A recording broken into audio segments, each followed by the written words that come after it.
Tenth class mathematics 12th chapter surface areas and volumes. Exercise 12.1 first problem. 2 cubes each of volume 64 centimeter cube are joined end to end. Find the surface area of the resulting cuboid. So ఇక్కడ 2 cubes of each of volume అన్నమాట. So 2 cubes అంట, each of volume, ఒక cube యొక్క volume వచ్చి 64 centimetre cube are joined to end. 2 క్యూబ్స్ను ఒకదాన్ని ఒకటి join చేశాడంట. Find the surface area of the resulting cuboid. So 2 cubes join చేస్తే క్యూబాయిడ్ ఫామ్ అవుతుందన్నమాట. సో సొల్యూషన్లోకి వెళ్ళిపోతాం. గివెన్ వాల్యూమ్ ఆఫ్ క్యూబ్ అంటే ఈచ్ వాల్యూమ్ అన్నాడు కదా. Volume of cube is equal to 64 centimetre cube. Volume of cube formula ఏమి? A cube is equal to 64. So ఇది క్యూబ్లో ఉంది కాబట్టి దీన్ని కూడా క్యూబ్లో కన్వర్ట్ చేసుకోవాలి. A cube is equal to 4 cube. 4 cube అంటే 4 × 4 × 4. 4 4 = 16, 16 4 = 64 అవుతుంది. So exponents are equal, so bases also equal. A is equal to 4 centimetre. Side of the cube is equal to 4 centimetre. అంటే ఆ క్యూబ్ యొక్క సైడ్ వచ్చేసి 4 centimetre అనమాట. Next జనరల్గా చూడండి, a cube has 6 faces normally. ఈ క్యూబ్కు ఎన్ని ఫేసెస్ ఉంటాయంటే 6 ఫేసెస్ ఉంటాయి. When 2 equal cubes are placed together, అంటే 2 క్యూబ్స్ను ఒకదానికొకటి కలిపినట్లయితే 2 sides faces are not visible. 2 ఫేస్లు మనకు కనపరావు అనమాట. కనపరావు కాబట్టి సో 2 క్యూబ్స్ కదా, ఒక క్యూబ్ 6, ఇంకో క్యూబ్ 6, కనపరానివి ఎన్ని? 2. సో సబ్ట్రాక్ట్ చేస్తే 12 - 2 10 ఫేసెస్ ఉంటాయి. 10 ఫేసెస్ ఇక్కడ ఏమన్నాడు క్వశ్చన్లో? Find the surface area of the resulting cuboid. So surface area of resulting cuboid ఏమవుతుందంటే, ఏరియా కాబట్టి A², 10A² అవుతుంది. 10 ఇంటూ ఏ వాల్యూ 4 కదా, 4 × 4, సో 16 అవుతుంది. 16 10s 160 సెంటీమీటర్ స్క్వేర్ అవుతుంది. దీన్నే ఇంకో విధంగా కూడా సాల్వింగ్ చేయొచ్చు. ఇక్కడ ఏ అనేటువంటి వాల్యూ 4 అయ్యింది, ఇది 4 అయింది. ఇదంతా బేస్ అవుతుందన్నమాట. రిజల్టింగ్ క్యూబాయిడ్కు బేస్ లెంత్ అవుతుందన్నమాట. లెంత్ 4 + 4 ఎంత? 8 అవుతుందన్నమాట. So length 8, breadth 4, height 4. Breadth 4, height 4.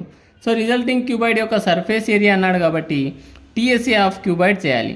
TSA of cuboid formula 2 × LB + BH + HL అవుతుంది. సో వాల్యూ సబ్స్టిట్యూట్ చేస్తే 2 × 8 × 4 + 4 × 4 + 4 × 8, 2 × 8 4 = 32 + 4 4 = 16 + 4 8 = 32. సో యాడ్ చేస్తే 80 అవుతుంది. 2 80s 160 సెంటీమీటర్ స్క్వేర్ అవుతుంది. సో పై విధంగా అయినా సాల్వింగ్ చేయొచ్చు, లేకుంటే కింది విధంగా అయినా సాల్వింగ్ చేయొచ్చు అనమాట ఈ problem. Second problem. A vessel in the form of a hollow hemisphere mounted by a hollow cylinder.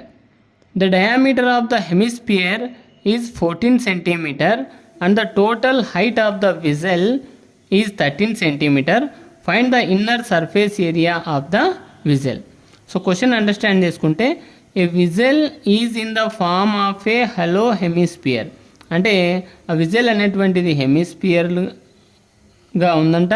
Mounted by a hollow cylinder, అంటే ఈ హెమిస్పియర్ పైన సిలిండర్ ఉందంట. ఈ ఫిగర్లో అబ్జర్వ్ చేసినట్లుగా. The diameter of the hemisphere యొక్క డయామీటర్ 14 సెంటీమీటర్ ఇచ్చాడు. And the total height of the vessel, అంటే ఆ పాత్ర యొక్క హైట్ ఇచ్చాడనమాట. Total height 13 centimetre. Find the inner surface area of the vessel. So ఇక్కడ inner surface area of the vessel అన్నాడు. Single shape అయినట్లయితే సో ఎల్ఎస్ఏ సాల్వింగ్ చేసేవాళ్ళు. ఇక్కడ ఇన్నర్ ఎన్ని షేప్లు ఉన్నాయంటే 2 షేప్లు ఉన్నాయి. ఒకటి హెమిస్పియర్, ఒకటి సిలిండర్.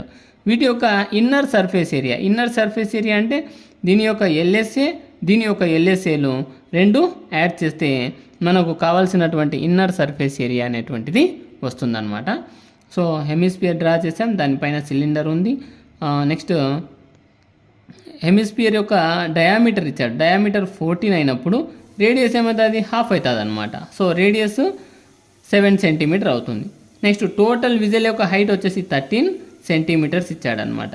సో ఇక్కడ సిలిండర్ హైట్ రావాలి అనుకోండి, మనకు సిలిండర్ యొక్క హైట్ రావాలి అంటే టోటల్ రేడియస్ వచ్చేసి హెమిస్ఫియర్ది 7 అయ్యింది, ఇదేమో టోటల్ హైట్ ఎంత అయింది 13 అయింది. 13లో 7 నువ్వు సబ్ట్రాక్ట్ చేస్తే 6 అనేటువంటిది సిలిండర్ యొక్క హైట్ అవుతుందన్నమాట.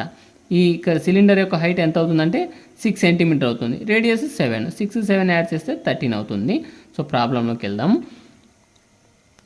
Diameter D is equal to 14 centimetre, radius R is equal to 14/2. So diameter formula ఏమి D/2 కదా, half of the diameter is radius అవుతుంది. Radius R is equal to 14/2, 2 1 2 7 centimetre.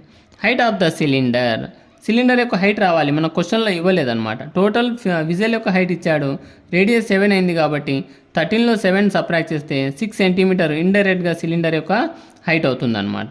So సింగిల్గా solving చేస్తాం.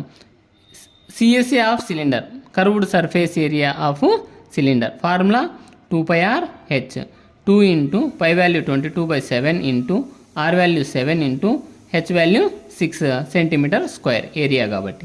So 7 1 7 1 remove, 2 into 22 44 into 6 centimetre square. So multiple చేస్తే 264 centimetre square ఆ cylinder యొక్క area అయింది. అలాగే హెమిస్ఫియర్ యొక్క ఏరియా ఫైండ్ అవుట్ చేద్దాం. సిఎస్ఏ ఆఫ్ హెమిస్ఫియర్ 2πr² అనేటువంటిది ఫార్ములా అవుతుందన్నమాట. 2 into 22/7 into 7 into 7 centimetre square. 7 1 7 1 remove, 2 22s 44 into 7 multiple చేస్తే 308 సెంటీమీటర్ స్క్వేర్ అవుతుంది. సో మన క్వశ్చన్లో find the inner surface area of the vessel అన్నాడు కదా. Inner surface area of the vessel అంటే ఆ గోళం యొక్క ఇన్నర్ సర్ఫేస్ ఏరియా చూస్తే CSA of cylinder plus CSA of hemisphere రెండు యాడ్ చేస్తే మనకు కావాల్సిన విజల్ యొక్క సర్ఫేస్ ఏరియా అవుతుంది. So cylinder 264 centimetre square plus 308 centimetre square add చేస్తే 572 సెంటీమీటర్ స్క్వేర్ అవుతుందన్నమాట. సో ఇది సెకండ్ వన్ సొల్యూషన్.